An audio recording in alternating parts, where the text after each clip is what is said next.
Assalamualaikum warahmatullahi wabarakatuh.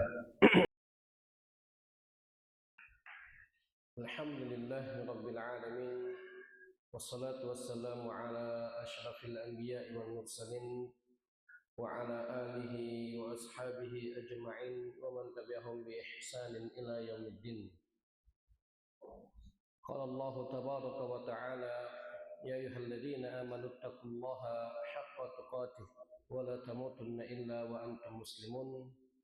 يا أيها الذين آمنوا اتقوا الله وقولوا قولا سديدا يصلح لكم أعمالكم ويغفر لكم ذنوبكم ومن يطع الله ورسوله فقد فاز فوزا عظيما. أما بعد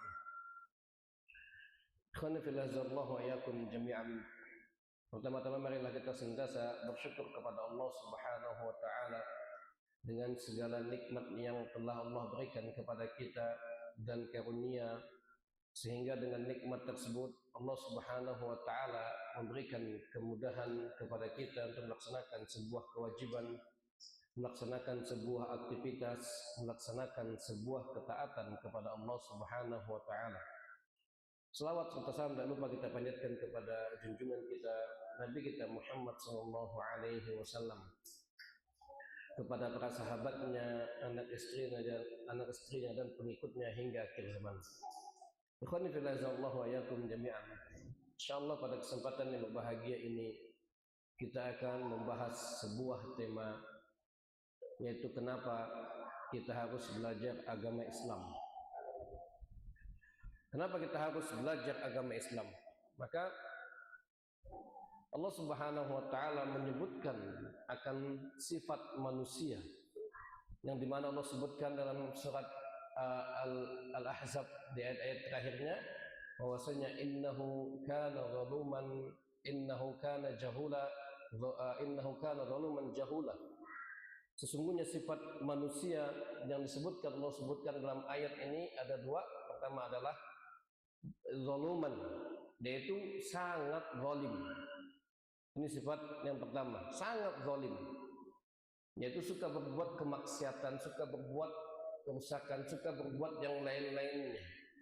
Dan sifat yang keduanya adalah jahula, dengan menggunakan sifat ataupun menggunakan isim sifat mubalaghah yang menunjukkan bahwasanya kebodohan tersebut bukan kebodohan yang sepele. Maka ini sifat manusia yang Allah sebutkan dalam ayat ini ada dua. Pertama adalah sangat zalim, yang keduanya adalah sangat bodoh. Sehingga dengan dasar inilah kita harus belajar. Dengan dasar inilah kita harus memahami suatu ilmu, harus belajar. Kenapa kita harus belajar? Karena ilmu tidak didapat kecuali dengan belajar. Yang dimana sabda baginda Muhammad SAW, innamal ilmu bitta'allum. Sesungguhnya ilmu didapat itu dengan belajar. Maka kalau tidak mau belajar, tidak mungkin dia bisa mendapatkan ilmu. Apalagi di zaman sekarang, tidak mungkin dia bisa mendapatkan ilham, mendapatkan wahyu. Siapa lagi yang meneruskan wahyu? Tidak mungkin ada. Makanya dia harus belajar. Nah, untuk apa dia belajar? Dengan sifat tadi, dua sifat tadi, yaitu pertama adalah zalim, yang keduanya adalah jahulat, kebodohan. Maka pondasi dasarnya adalah bodoh ini saja sudah mewajibkan, mengharuskan kita untuk belajar. Apalagi sebuah perkataan mengatakan innal insana lam yuladu aliman. Sesungguhnya manusia itu tidak dilahirkan dalam keadaan berilmu. Maka semua manusia itu dilahirkan dalam keadaan bodoh. Sehingga dari dasar itu jugalah dia harus memiliki ilmu. Maka ilmu didapat dengan cara bagaimana? Dengan cara belajar. Dengan cara belajar dengan banyak versi, yaitu mendatangi majelis ilmu untuk belajar agama, untuk belajar umum bisa ke sekolah, untuk belajar ilmu juga bisa ke pesantren, apa semuanya belajar. Maka ini salah satu bentuk kita belajar juga, dan banyak faedahnya dari kita menghadiri majelis ilmu. Banyak faedahnya, salah satunya adalah firman sabda baginda Muhammad SAW, man yuridillahu bihi khairan yufaqihu fiddin. Barang siapa yang Allah inginkan kebaikan atas hamba tersebut, maka Allah mudahkan untuk dia memahami agama. Kalimat sebetulnya, barang siapa yang Allah inginkan kebaikan, Allah mudahkan baginya memahami agama. Maka orang yang Allah mudahkan untuk hadir di majelis ilmu menandakan bahwasanya dia berada dalam kebaikan dari Allah Subhanahu wa taala. Karena Allah mudahkan dia untuk memahami agama. Agama dipahami dengan cara belajar. Nah, salah satu bentuk dia ingin memahami agama itu hadir di majelis ilmu. Ini bagian dari belajar agama, belajar ilmu. Sehingga itulah yang dia berada dalam kebaikan dari Allah Subhanahu wa taala. Nah, kemudian kita kembali ke tema, kenapa kita harus belajar? Apalagi sininya adalah difokuskan belajar agama Islam. Kenapa kita harus belajar agama Islam? Maka di sininya dengan sebuah tujuan yang sangat besar. Allah Subhanahu wa taala menciptakan jin dan manusia, tujuannya adalah untuk beribadah kepada Allah Subhanahu wa taala. Agar kita mengetahui hakikat kita diciptakan. Kenapa kita harus belajar agama? Pertama, dengan banyak sebabnya, tapi kita ambil sebab yang paling urgensi, paling kuat ataupun paling penting sekali, yaitu pertama adalah kita mengetahui akan hakikat kita diciptakan. Kemudian yang kedua, kita mengetahui Tuhan yang kita sembah. Kemudian yang ketiga, nanti kita bahas, kita mengetahui akan hakikat agama Islam dan kemuliaan seorang muslim. Akan hakikat agama Islam dan kemuliaan seorang muslim. Nah, kita ambil dulu alasan yang pertama, kenapa kita harus belajar ilmu agama ataupun ilmu syar'i. Maka alasan yang pertama adalah agar kita mengetahui akan hakikat kita diciptakan. Untuk apa kita diciptakan oleh Allah Subhanahu wa taala? Wa ma khalaqtul jinna wal insa illa liya'budun. Allah sebutkan dalam surat Az-Zariyat ayat yang ke-56, tidaklah aku ciptakan jin dan manusia kecuali untuk menyembahku, kata Allah Subhanahu wa taala. Bagaimana seseorang itu bisa mengetahui akan hakikat dia diciptakan kalau dia tidak mau belajar? Kalau dia tidak mau belajar, maka seperti anak ayam yang kehilangan induknya, tidak tahu pedoman hidupnya apa. Beginilah keadaan orang yang tidak mau belajar. Belajar ilmu syar'i, belajar agama, sehingga dia tidak tahu apa sih tujuan Allah Subhanahu wa taala menciptakan dia.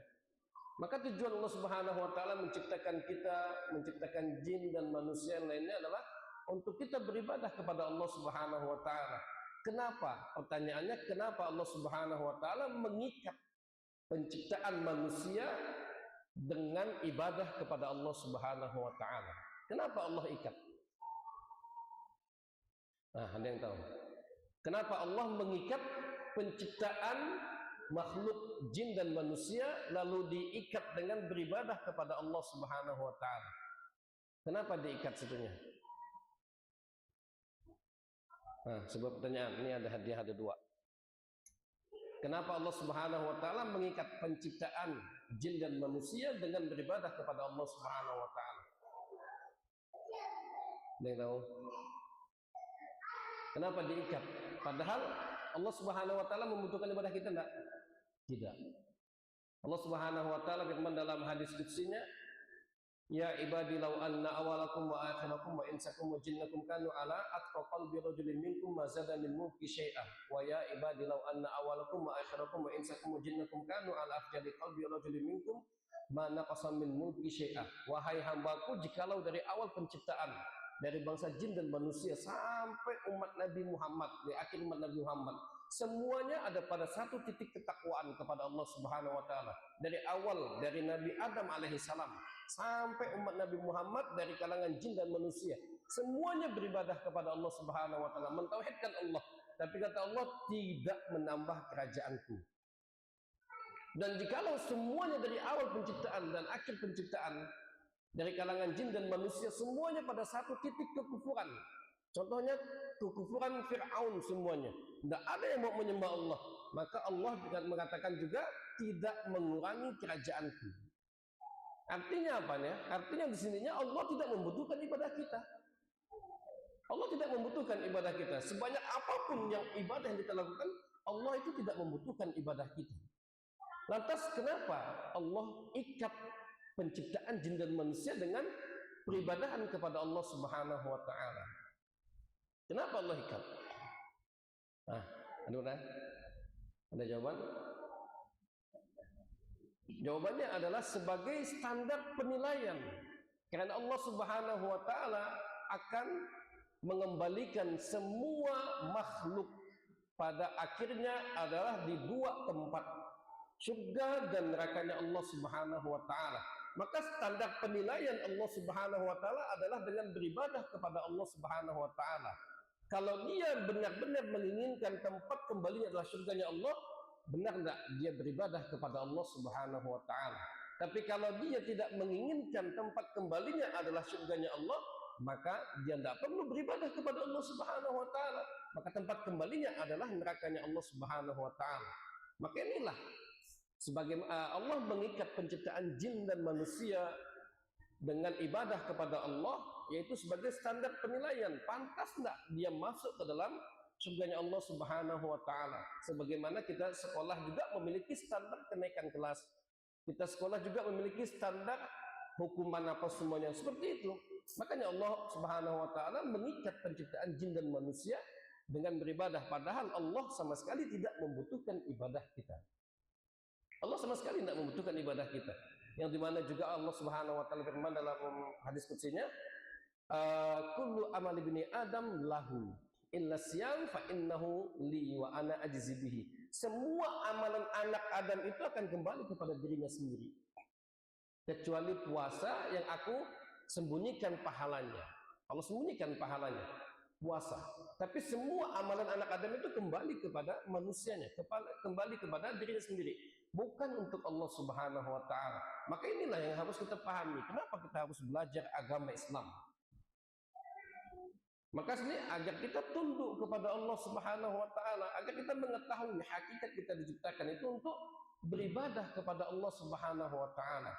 Dan sebaik-baik ibadah kepada Allah Subhanahu wa taala adalah dakwahnya para nabi. Bagaimana dakwahnya para nabi? Dakwahnya para nabi adalah mengesahkan Allah Subhanahu wa taala.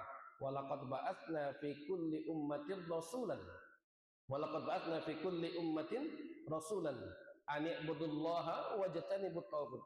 Dan tidaklah kami mengutus semua para rasul kepada kaumnya kecuali adalah untuk menyembah Allah, mengesahkan Allah dan menjauhi taghut. Taghut adalah sesembahan selain Allah Subhanahu wa taala. Maka inilah hakikat, inilah tujuan besar dan sebaik-baik ibadah kita kepada Allah adalah dengan mentauhidkan Allah Subhanahu wa taala.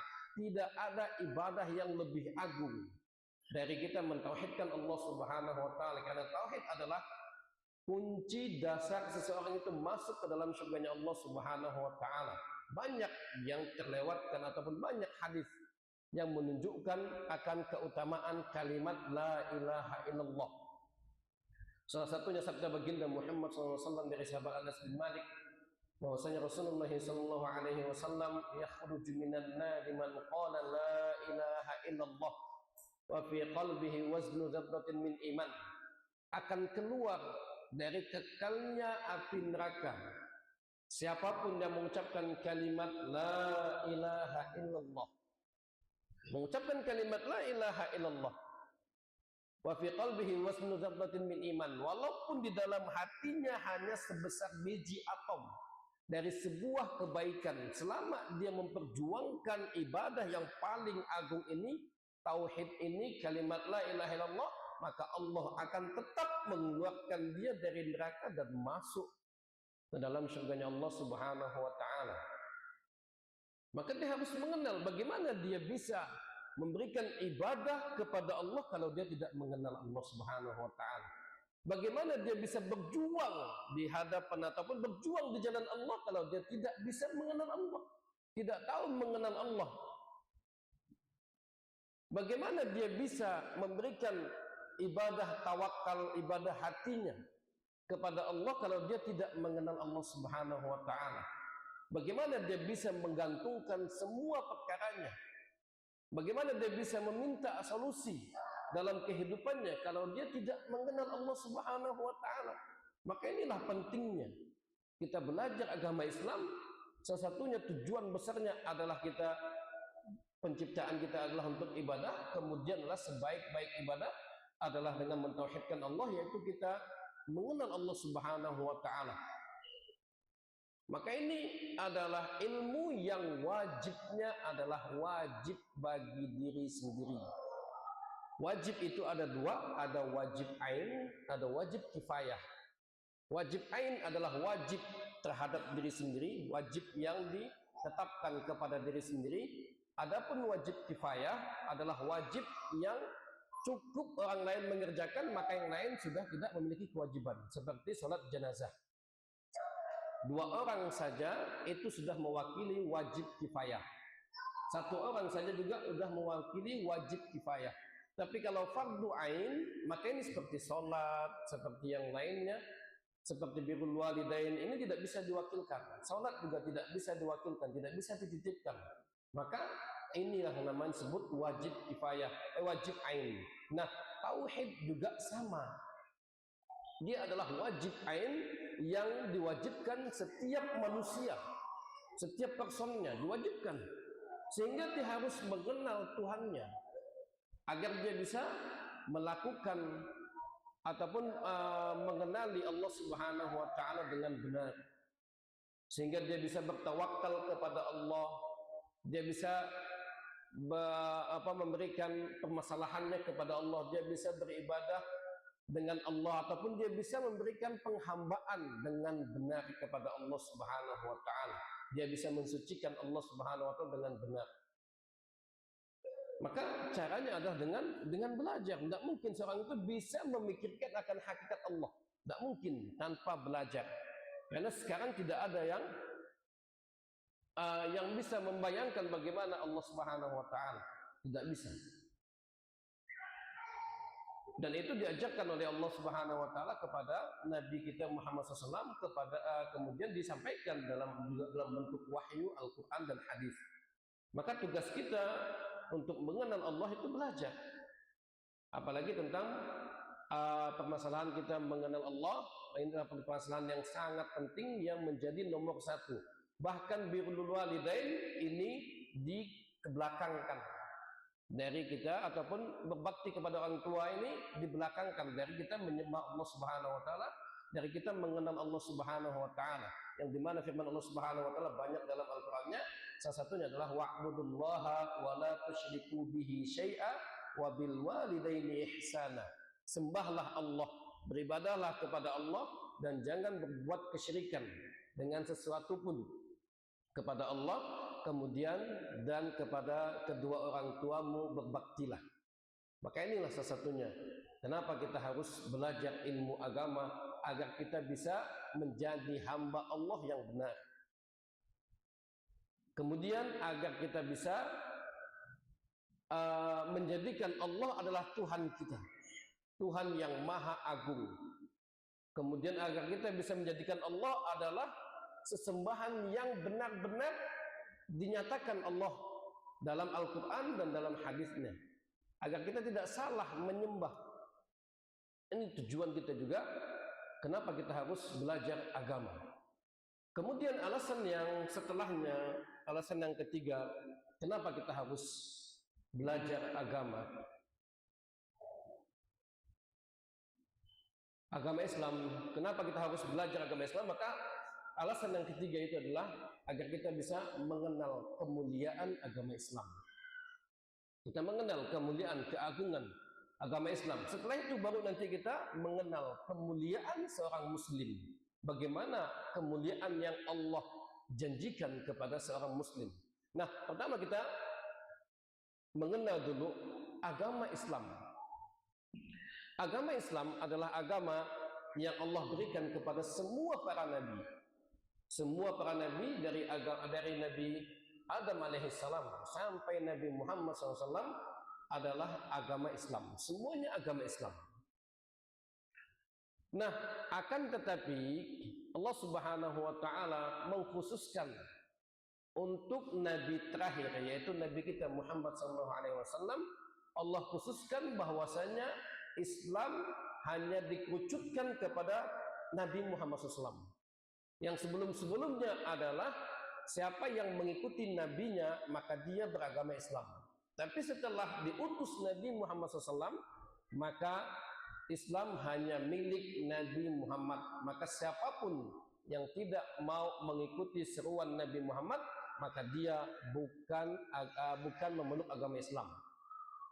Yang dimana sabda baginda Muhammad SAW, la yasma'u bi ahadun min hadhil ummah yahudiyyun wala nasraniyun thumma mata walam yu'min bima ursiltu bihi illa kana min ashabin nar. Tidaklah seseorang mendengar seruanku dari kalangan Yahudi atau Nasrani, kemudian dia mati dalam keadaan tidak mengimani apa yang aku diutus atasnya, yaitu agama Islam, kecuali dia adalah penghuni nerakanya Allah Subhanahu wa taala. Maka dia adalah penghuni neraka.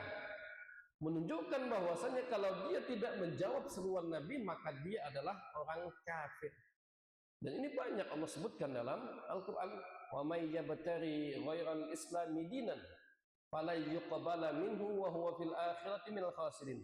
Barang siapa yang mencari agama selain agama Islam, maka dia akan mendapatkan kerugian di akhirat, dan agamanya tidak diterima oleh Allah Subhanahu wa taala. Kemudian di akhirat dia termasuk orang-orang yang merugi. Maka kita memahami dulu, agama kita adalah agama yang mulia. Sebagian ulama mengatakan al-islamu ya'lu wa la yu'la alaih. Islam itu adalah agama yang paling tinggi dan tidak ada yang lebih tinggi dari Islam. Maka ini, dan Allah Subhanahu wa taala telah memuliakan, telah menyempurnakan agama Islam dengan firman Allah Subhanahu wa taala dalam surat Al-Maidah ayat yang ketiga, al-yauma akmaltu lakum dinakum wa atmamtu alaikum ni'mati wa raditu lakumul Islam madina. Ini Allah telah menetapkan hari di mana kami sempurnakan nikmatku atasmu wahai Muhammad, nikmat wahyu. Wa atmamtu alaikum ni'mati wa raditu lakumul Islam madina. Lalu aku ridho dengan kalian Islam sebagai agama. Allah telah merestui agama Islam, meridhoi agama Islam untuk nabinya Muhammad SAW. Hanya Islam yang Allah ridhoi. Dan Allah Subhanahu wa taala firman juga, innad dina indallahil Islam. Sesungguhnya agama yang sah di sisi Allah adalah agama Islam. Jadi tidak ada lagi agama yang sah selain Islam. Maka ini yang harus kita pahami. Jadi Islam adalah agama yang sangat mulia. Islam adalah agama yang tidak ada lagi agama yang sah di sisi Allah Subhanahu wa taala. Adapun antara zaman Nabi Isa dan Nabi Muhammad SAW itu disebut sebagai zaman fatrah, zaman kekosongan. Jadi ada sekitar 561 tahun Masehi ketika Nabi Isa alaihissalam diangkat oleh Allah Subhanahu wa taala menuju zaman Nabi Muhammad SAW. Itu disebut sebagai zaman fatrah, zaman kekosongan, zaman tidak ada nabi. Nah, sebagian mereka mengatakan bahwasanya di zaman kekosongan ini maka semua dosa diampuni oleh Allah Subhanahu wa taala. Maka tentang masalah ampunan di sininya juga tidak ada riwayat dari baginda Muhammad SAW. Atau mengambil dari dalil firman Allah Subhanahu wa taala dalam Al-Qur'an menunjukkan bahwasanya diampuni dosa-dosa sebelum diutusnya para nabi. Cuman di sininya dari di zaman fatrah ini, di zaman kekosongan, manusia itu bebas memilih syariat, bebas memilih mau pakai syariat siapa. Boleh dia pakai syariat Nabi Ibrahim, boleh dia pakai syariat Nabi Isa, boleh dia pakai syariat Nabi Musa, Nabi Yakub, Nabi Sulaiman, apa semuanya yang rasul-rasul sebelumnya itu boleh, dia bebas memilih. Dan yakinlah bahwasanya dari zaman Nabi Adam alaihissalam sampai Nabi Muhammad Allah Subhanahu wa taala tidak merestui yang namanya kesyirikan. Tidak merestui. Maka orang pertama yang membawa berhala dari negeri Yaman menuju Makkah adalah Amr bin Luhai. Maka Nabi mengatakan bahwasanya saya melihat Amr bin Luhai yang pembawa berhala pertama itu di nerakanya Allah Subhanahu wa taala. Padahal Amr bin Luhai ini adalah orang yang berada di zaman fatrah, zaman kekosongan Nabi, tapi dia berada di nerakanya Allah Subhanahu wa taala. Ini menunjukkan bahwasanya tidak semua dosa-dosa di zaman fatrah itu diampuni oleh Allah Subhanahu wa taala. Karena Allah dengan tegas bahwasanya tidak akan merestui yang namanya kesyirikan, tidak akan Allah ampuni. Maka ini di zaman fatrah yang sekarang masih khilaf, yang dimana banyak sekali perselisihan tentang zaman fatrah. Maka kita sebutkan bahwasanya bagaimanapun dosanya, selama dia tidak berbuat dosa syirik, maka mungkin akan Allah ampuni, yang dimana Allah Subhanahu wa taala firman dalam surat An-Nisa, innallaha la yaghfiru ayyushraka bihi wa yaghfiru ma duna dzalika liman yasha. Allah Subhanahu wa taala tidak akan mengampuni dosa kesyirikan dan mengampuni dosa-dosa selain syirik. Ini menunjukkan bahwasanya syirik dari awal penciptaan Nabi Adam sampai umat Nabi Muhammad pun tidak bakalan diridhoi oleh Allah Subhanahu wa taala.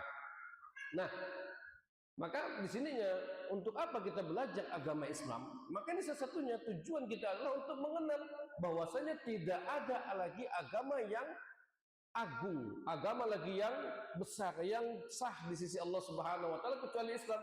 Makanya kita harus berjuang di atas Islam.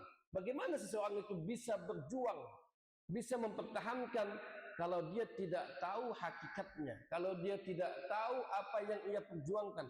Bagaimana mungkin dia bisa berani memperjuangkan akhwat contohnya?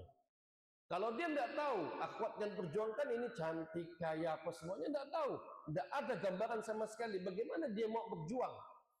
Disuruh misalnya datang, ini ada akhwat di sini, tidak tahu bagaimana keadaannya, tidak ada berita sama sekali, lalu disuruh perjuangkan dia mau dibunuh. Maka kita mengatakan, untuk apa saya berjuang kayak gitu? Sedangkan saya tidak mengetahui dia, tidak mengetahui bagaimana dia, kenapa dia diserang, kita tidak tahu. Kenapa kita harus berjuang? Nah, beginilah juga kenapa kita harus mengenal Allah, kenapa kita harus mengenal agama Islam, agar kita bisa berjuang di atas Allah, berjuang di atas Islam. Kita bisa mempertahankan Islam, kita bisa mempertahankan akidah kita, mempertahankan tauhid kita, mempertahankan agama Islam. Ini salah satu tujuan kita untuk belajar Islam, untuk belajar ilmu syar'i. Kenapa kita harus belajar? Sama seperti ada sebuah pepatah itu mengatakan, tak kenal maka tak sayang maka tak cinta. Bagaimana seorang itu bisa mengeluarkan rasa cinta kalau dia tidak mengenal sama sekali? Bagaimana dia bisa mengeluarkan rasa cintanya? Bagaimana dia mengeluarkan, mau berkorban tapi dengan yang tidak ia kenal sama sekali? Beginilah keadaan seseorang yang ketika dia tidak mengenal agama Islam, maka dia tidak bakalan bisa memperjuangkan Islam. Nah, untuk inilah kita belajar agama Islam agar kita bisa memperjuangkan Islam yang ada pada diri kita. Karena Islam menjamin kemuliaan, yang dimana Allah Subhanahu wa taala firman dalam surat Al-Baqarah, firman Allah Subhanahu wa taala dalam wasiat Nabi Yakub dan Nabi Ibrahim alaihi wassalam, innallaha istafa lakumuddin. Sesungguhnya Allah telah memuliakan kalian dengan agama ini. Allah Subhanahu wa taala telah memuliakan manusia dengan agama Islam. Allah yang menjamin kemuliaan. Bagaimana bisa dia memperjuangkan Islam yang ada pada dirinya kalau dia tidak mengetahui akan kemuliaan Islam,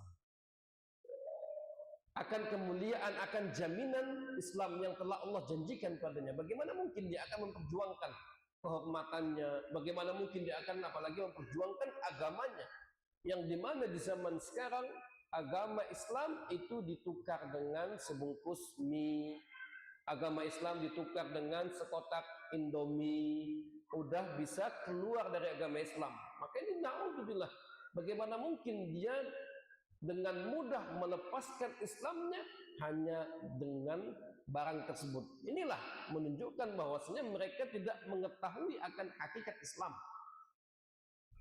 Sehingga kita harus belajar Islam agar kita berjuang untuk Islam, agar kita berjuang. Diri kita yang perlu dengan Islam. Islam perlu dengan kita? Tidak.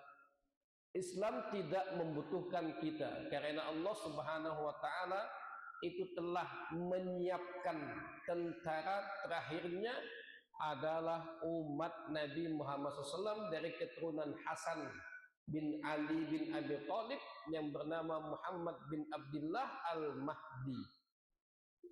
Allah telah menyiapkan sudah pangeran terakhir yang akan membantu Nabi Isa membunuh Dajjal, yaitu adalah Muhammad bin Abdullah Al-Mahdi.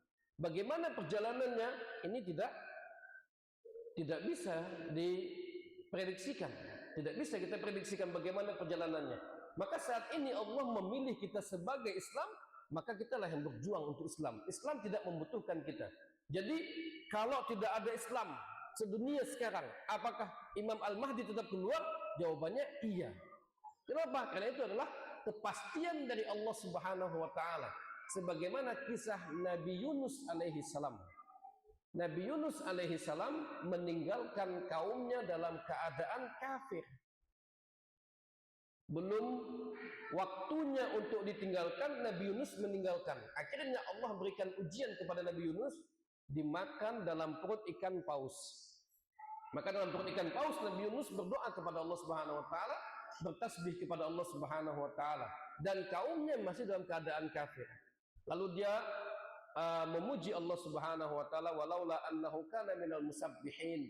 Jikalau Nabi Yunus itu bukan orang-orang yang sebelumnya adalah orang-orang yang bertasbih kepada Allah Subhanahu wa taala, lalabitha fi batnihi ila yaumi yub'atsun. Maka Nabi Yunus akan berada dalam perut ikan paus sampai hari kiamat. Tapi karena dia adalah orang yang senantiasa memuji Allah, mengingat Allah, menyampaikan akan hakikat Allah, maka dia termasuk orang-orang yang bertasbih kepada Allah Subhanahu wa taala. Maka Allah ingat, Allah jawab seruannya, lalu Allah keluarkan Nabi Yunus dari perut ikan paus dan Allah kembalikan ke daratan. Lalu Nabi Yunus menghadap kaumnya, semuanya dalam keadaan beriman. Siapa yang mengajak mereka beriman? Tidak ada. Padahal Nabi Yunus dalam perut ikan paus. Lantas siapa yang memberikan taufik hidayah keimanan kepada mereka? Maka jawabannya adalah Allah Subhanahu wa taala. Maka sama juga dalam saat ini. Maka Islam tidak membutuhkan kita, tapi kitalah yang membutuhkan Islam. Sehingga kita yang harus berjuang untuk Islam, kita yang berjuang untuk dakwah. Maka jangan sampai kita mengatakan, wah Islam membutuhkan saya. Tidak. Kitalah yang membutuhkan Islam. Islamlah yang berjasa atas diri kita. Bukan kita yang berjasa atas Islam, bukan kita yang berjasa atas dakwah, bukan. Tapi kitalah yang membutuhkan Islam. Kita yang membutuhkan dakwah. Maka dakwah yang berjasa atas diri kita, Islam yang berjasa atas diri kita.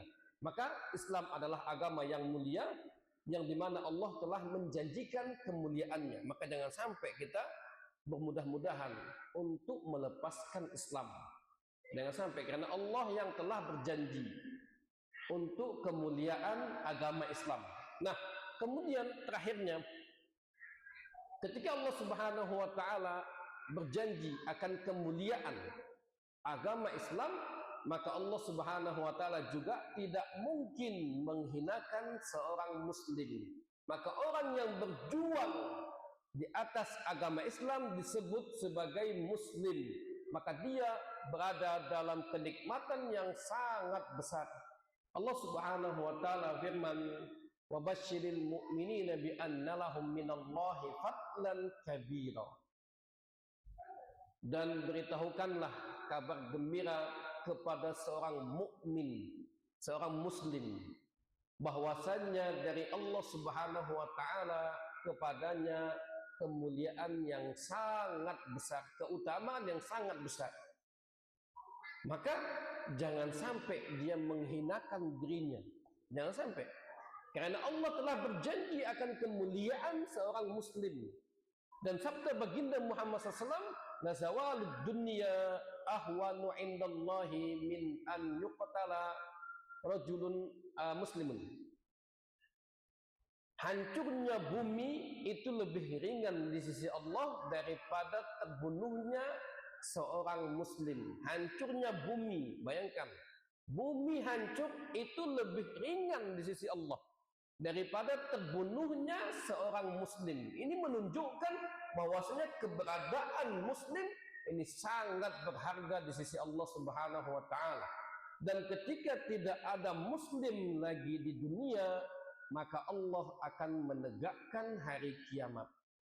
Sebelum Allah Subhanahu wa taala menegakkan hari kiamat, maka Allah mengutus yang namanya rihil mursalah, angin yang Allah utus untuk mewafatkan setiap muslim walaupun keimanannya hanya sebesar biji atom. Ketika dia menghirupnya, maka Allah mewafatkan dia. Diwafatkan. Maka setelah itu barulah terjadi goncangan hari kiamat. Kenapa? Karena hari kiamat tidak akan dirasakan oleh yang namanya muslim. Inilah bentuk kemuliaan yang Allah tetapkan kepada muslim. Maka jangan sampai dia menghinakan dirinya. Maka inilah tujuan dia belajar agama Islam, belajar ilmu syar'i, agar dia mengetahui hakikat dirinya, bahwasanya dirinya adalah mulia di sisi Allah Subhanahu wa taala. Bahwasanya Islam adalah agama yang menjanjikan kemuliaan, yang dimana tidak akan terjadi hari kiamat kalau ada masih seorang muslim. Maka ini yang harus kita perhatikan. Kemudian juga ini jangan sampai kita menghinakan diri kita karena dunia, karena yang lainnya. Jangan sampai kita menghinakan diri kita karena Allah telah menjanjikan kepada kita banyak firman Allah Subhanahu wa taala. Salah satunya adalah tentang bahwasanya jangan sampai seseorang itu lalai. Ada sabda baginda Muhammad SAW yang dimana hadis pertama dalam Arba'in Nawawi tentang innamal a'malu binniyat, di akhir hayatnya adalah di akhir hadisnya, faman kanat hijratuhu ila Allah wa rasulihi fa hijratuhu ila Allah wa rasulihi wa man kanat hijratuhu lid dunya yusibuha aw imra'atin yatazawwajuha fa hijratuhu ila ma hajara ilaih. Barang siapa yang hijrahnya karena Allah dan Rasulnya, maka hijrahnya karena Allah dan Rasulnya. Tapi barang siapa yang hijrahnya karena dunia yang ia gapai, yang ia raih, atau wanita yang ia cintai, maka hijrahnya karena apa yang ia niatkan. Nah, kemuliaan seorang muslim ini juga bisa merusak niatnya kepada Allah, merusak kemuliaannya untuk memperjuangkan Allah dan Rasulnya karena sebab dunia dan juga sebab wanita. Dalam hadis ini sebabnya adalah dunia dan wanita memalingkan kemuliaan dia yang Allah janjikan. Padahal Allah telah menjanjikan barang siapa yang hijrahnya karena Allah dan Rasulnya, maka hijrahnya karena Allah. Padahal pada saat itu sudah diturunkan tentang perintah hijrah, tapi dia lebih memilih hijrahnya karena dunia dan karena wanita. Sebab itulah dia menghinakan dirinya karena dunia dan karena wanita. Maka tujuan kita belajar adalah, maka Imam Ahmad rahimahullah, Imam Ahmad bin Hanbal pernah menyatakan, ketika seorang itu berniat belajar ilmu syar'i untuk mengangkat kebodohan yang ada pada dirinya, maka niat tersebut adalah niat yang benar. Niat tersebut adalah niat yang benar. Bagian juga niat karena Allah Subhanahu wa taala. Karena Allah, karena memang manusia asalnya adalah bodoh dan zalim. Maka kezaliman dan kebodohan ini harus diperangi dengan yang namanya ilmu. Maka kebodohan akan ilmu, kebodohan akan negeri akhirat diperangi dengan ilmu. Kebodohan akan Allah diperangi dengan ilmu mengenal Allah Subhanahu wa taala. Kebodohan akan agama Islam maka diperangi dengan belajar ilmu tentang agama Islam. Kebodohan akan kemuliaan seorang muslim maka juga harus diperangi dengan ilmu, dengan keutamaan seorang muslim, kemuliaan seorang muslim. Maka jangan sampai seorang muslim itu menghinakan dirinya karena dunia yang fana ini, dunia yang akan meninggalkan kita, dunia yang akan menghinakan kita, yang dimana sabda baginda Muhammad SAW, ad-dunya mal'unah, dunia ini terlaknat, kata Nabi Muhammad SAW. Maka jangan sampai kita motivasi diri kita adalah, tujuan kita adalah dunia, jangan sampai.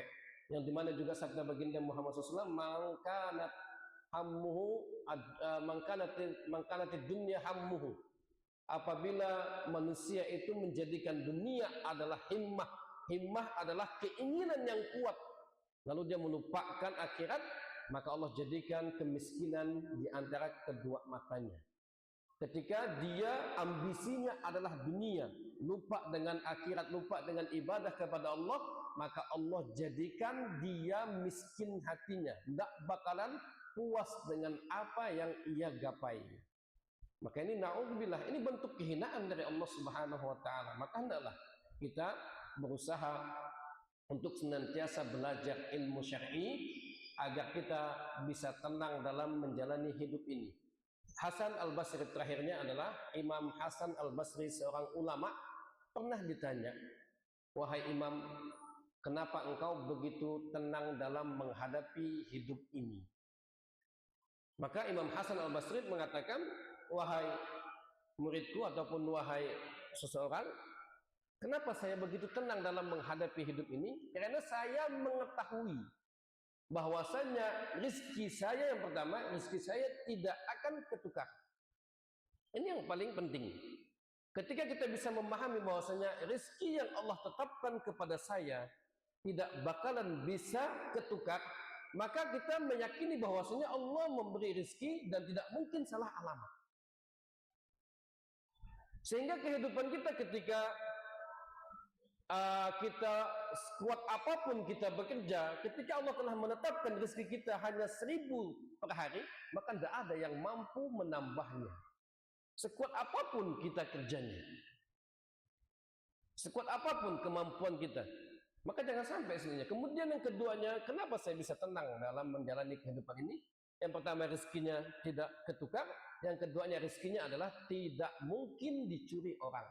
Rezekinya tidak mungkin dicuri oleh orang lain. Kalau dicuri, mungkin itu bukan rezeki kita. Karena memang kita harus meyakini akan hal ini. Ketika Imam Hasan Al-Basri meyakini akan dua perkara ini, pertama, rezeki tidak mungkin ketukar dan rezeki tidak mungkin dicuri oleh orang lain, sehingga dia tenang dalam menghadapi kehidupan dunia. Karena kehidupan dunia ini kita lebih banyak sekali menghinakan diri kita itu karena yang namanya rezeki, karena yang namanya dunia. Dunia bagian dari rezeki Allah Subhanahu wa taala.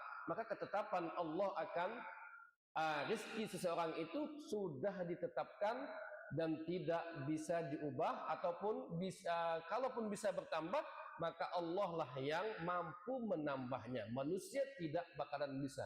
Sebagaimana doa yang senantiasa kita baca setelah salam ataupun dalam bagian wirid salatnya, yaitu doanya adalah Allahumma la mani'a lima a'taita wa la mu'tiya lima mana'ta. Seterusnya, ya Allah, jikalau engkau ingin memberi, maka siapa yang mampu menahan? Siapa yang mampu? Makhluknya mampu menahan siapa? Dan jikalau engkau ingin menahan, maka siapa yang mampu memberi? Ketika Allah menetapkan rezekinya 1 juta per hari, maka siapa yang mampu mengurangi rezekinya? Tidak ada yang mampu.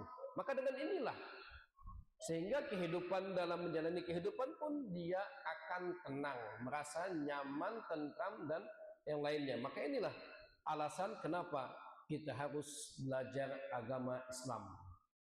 Wallahu ta'ala bishawab. Wa sallallahu ala nabiyina Muhammad wa ala alihi wa sahbihi wasallam. Ada pertanyaan? Sebelum kita tutup, kemudian ada kuis juga nih. Ada 2 hadiah.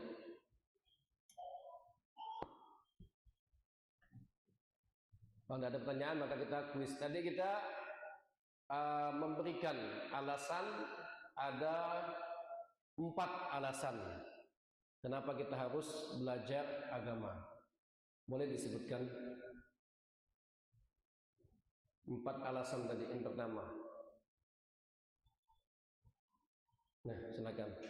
Sampai siap. Ini ada 2 nih. Al-Quran.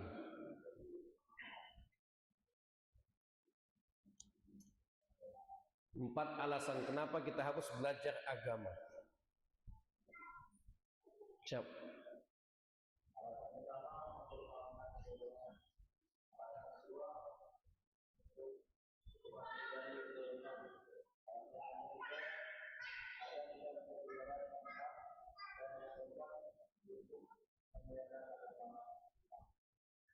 Nanti cuman kurang tepat tadi karena alasan itu bukan alasan, cuman itu sifat asli manusia. Tapi alasan tadi udah masuk, ada 2 juga, yaitu beribadah, kemudian tujuan kita diciptakan oleh Allah Subhanahu wa taala. Kemudian kita mengenal keagungan Islam dan mengenal keagungan seorang muslim. Nah, kemudian nanti satunya lagi. Ada pertanyaan? Kalau ada pertanyaan kita jawab, kemudian nanti silakan diambil. Mungkin ada bertanya lagi.